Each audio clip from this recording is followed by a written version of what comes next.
Launch किया है जिसमें आपको 3000 से अधिक सरकारी सर्विसेज मिलती हैं, जिसमें आप अपना जन्म प्रमाण पत्र भी बना सकते हैं। इस पोर्टल में आपको इतनी सारी सर्विसेज मिलेंगी जिसके बारे में आपको इसकी जानकारी होना काफी जरूरी है। तो आज के इस एपिसोड में हम आपको बताएंगे कि इस पोर्टल का क्या नाम है, इस पर कैसे रजिस्ट्रेशन करते हैं और घर बैठे आप अपना जन्म प्रमाण पत्र कैसे अप्लाई कर पाएंगे। वेलकम टू सीखो ऑफिशियल शो सरकारी सर्विसेज। तो अब आपको जन्म प्रमाण पत्र बनवाने के लिए कहीं पर भी जाकर पैसा खर्च करने की जरूरत नहीं है। अब आप ये काम खुद से ही कर सकते हैं। और सिर्फ इतना ही नहीं, अभी जो मैं आपको जन्म प्रमाण पत्र बनाने का जो प्रोसेस बताने वाला हूं, उसको सीखकर आप दूसरों का भी सर्टिफिकेट अप्लाई करके पैसे कमाना शुरू कर सकते हैं। चलिए जान लेते हैं कि घर बैठे जन्म प्रमाण पत्र कैसे बनाते हैं। तो उसके लिए आपके मोबाइल फोन के गूगल पर आकर आप लिखेंगे सर्विसेज प्लस। उसके बाद आपको गवर्नमेंट की ऑफिशियल वेबसाइट serviceonline.gov.in का पहला लिंक आपको दिखाई देगा, इसी पर आपको क्लिक कर देना है। अब यहां पर आप देखेंगे इस सर्विस पोर्टल पर 3000 से अधिक सरकारी सर्विसेज आपको मिलती हैं। तो अब आपको रजिस्ट्रेशन करने के लिए इन 3 लाइंस पर आपको क्लिक करना होगा। यहां पर आपको 2 ऑप्शन मिलते हैं, पहला रहेगा आपका रजिस्टर और दूसरा रहेगा लॉगिन।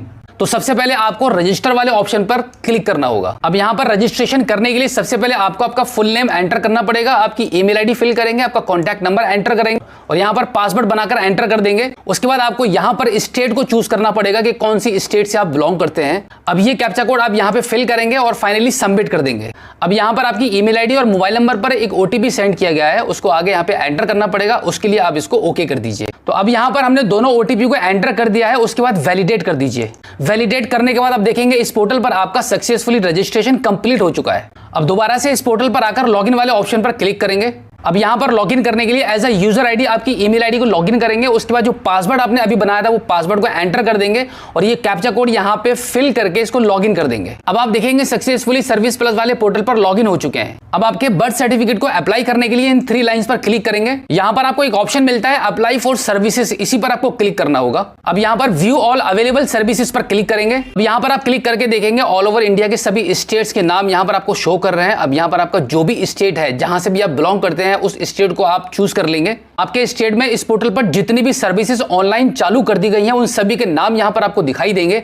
अभी हम यहां पे देखते हैं कि यहां पे बर्थ सर्टिफिकेट का किधर आपको ऑप्शन मिलता है। यहां पर आप देखेंगे 4th नंबर पर आपको मिल जाता है issue of birth certificate urban. अगर आप शहर से बिलोंग करते हैं तो इस ऑप्शन पर आप क्लिक करेंगे और इसके नीचे आप 7वें नंबर पर देखेंगे issue of birth certificate rural. अगर आप गांव या किसी टाउन से बिलोंग करते हैं तो आप यहां पे रूरल वाले ऑप्शन पर क्लिक करेंगे। तो अभी हम 7वें नंबर वाले ऑप्शन पर क्लिक कर देते हैं। अब यहां पर आपको बहुत ही केयरफुली होकर इस फॉर्म को कंप्लीट फिल करना होगा। यहां पर आपको इस कैलेंडर को ओपन करके आपकी डेट ऑफ बर्थ को फिल करना होगा। उसके बाद आपका जेंडर सेलेक्ट करें, उसके बाद जिसका जन्म प्रमाण पत्र आप बना रहे हैं उसका नाम यहां पे एंटर करेंगे। अब यहां पर फादर नेम एंटर करेंगे। उसके बाद यहां पर फादर का आधार कार्ड का नंबर एंटर करेंगे। इस ऑप्शन में मदर का नाम एंटर किया जाएगा और यहां पर मदर का आधार कार्ड का नंबर एंटर होगा। अब यहां पर पेरेंट का वो वाला एड्रेस मेंशन करेंगे जहां पर आपका जन्म हुआ था। उसके बाद यहां पर पूरा कंप्लीट परमानेंट एड्रेस फिल किया जाएगा। उसके बाद आप इस ऑप्शन पर क्लिक करेंगे तो आपको 3 ऑप्शन मिलते हैं। इसका मतलब है कि अगर आपका जन्म घर पर हुआ था तो आप हाउस वाले ऑप्शन को चूज करेंगे। अगर आपका हॉस्पिटल में जन्म हुआ था तो आप हॉस्पिटल वाले ऑप्शन को चूज कर लेंगे। तो भी हम इनमें से कोई एक ऑप्शन को चूज कर लेते हैं। उसके बाद आपके घर का एड्रेस यहां पे मेंशन करेंगे जहां पे आपका जन्म हुआ था।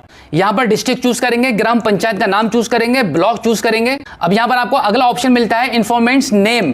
इस ऑप्शन में आपके फादर का नाम यहां पे आप लिखेंगे। उसके बाद आपका फादर का प्रेजेंट जो एड्रेस है वो यहां पे मेंशन करेंगे। अब यहां पर आपकी मदर का टाउन या गांव का नाम एंटर करेंगे और यहां पर टाउन से बिलोंग करते हैं तो टाउन वाले ऑप्शन को चूज करेंगे, अदरवाइज विलेज वाले ऑप्शन को चूज करेंगे। उसके बाद आपका यहां पर स्टेट चूज किया जाएगा, डिस्ट्रिक्ट को फिल करेंगे।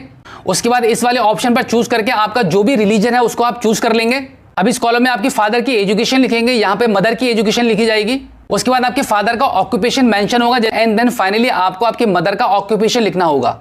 अब यहां पर आपकी मदर की मैरिज टाइम पर क्या एज थी वो यहां पे मेंशन करेंगे और उसके बाद जब आपका जन्म हुआ था तो उस टाइम आपकी मदर की क्या एज थी वो यहां पे मेंशन करेंगे। अब यहां पर मेथड ऑफ डिलीवरी के किसी एक ऑप्शन को चूज करेंगे। अब यहां पर बिल्कुल ऐसे ही अटेंशन ऑफ डिलीवरी के किसी एक ऑप्शन को चूज करेंगे। उसके बाद एडिशनल इन्फॉर्मेशन में अप्लाई टू द ऑफिस का जो नाम है वो यहां पे ऑटोमेटिकली आ जाएगा। जब ऊपर वाले फॉर्म को कंप्लीटली फिल कर देंगे तो यहां पे आपके ऑफिस का नाम लिखा हुआ आ जाएगा। उसके बाद ये जो कैप्चा कोड आप देख रहे हैं वो यहां पे फिल करेंगे एंड देन फाइनली सबमिट कर देंगे। सबमिट करने के बाद आपको एक रेफरेंस नंबर मिलेगा। उस रेफरेंस नंबर के थ्रू आप अपने जन्म प्रमाण पत्र को ट्रैक कर सकते हैं कि आपका जन्म प्रमाण पत्र किस पोजीशन में है। इसके लिए दोबारा से आप इस वेबसाइट पर आ जाएंगे, यहाँ पे 3 लाइंस पर क्लिक करेंगे तो यहाँ पर आपको एक ऑप्शन मिलेगा व्यू स्टेटस ऑफ एप्लीकेशन। इस पर आप क्लिक कर देंगे तो यहाँ पर आपको आपका रेफरेंस नंबर एंटर करके नीचे वाले ऑप्शन पर क्लिक करना होगा। उसके बाद आपको आपके जन्म प्रमाण पत्र का स्टेटस दिख जाएगा और अगर आपका जन्म प्रमाण पत्र अप्रूव हो गया होगा तो यहीं पर आपको डाउनलोड करने का भी ऑप्शन मिल जाएगा। तो इस प्रकार से आप घर बैठे अपने जन्म प्रमाण पत्र को ऑनलाइन करके डाउनलोड कर पाएंगे। और अगर आपका इस सरकारी सर्विस को लेकर अभी भी कोई सवाल है तो इस एपिसोड के एंड में आप हमें फीडबैक के माध्यम से बता सकते हैं।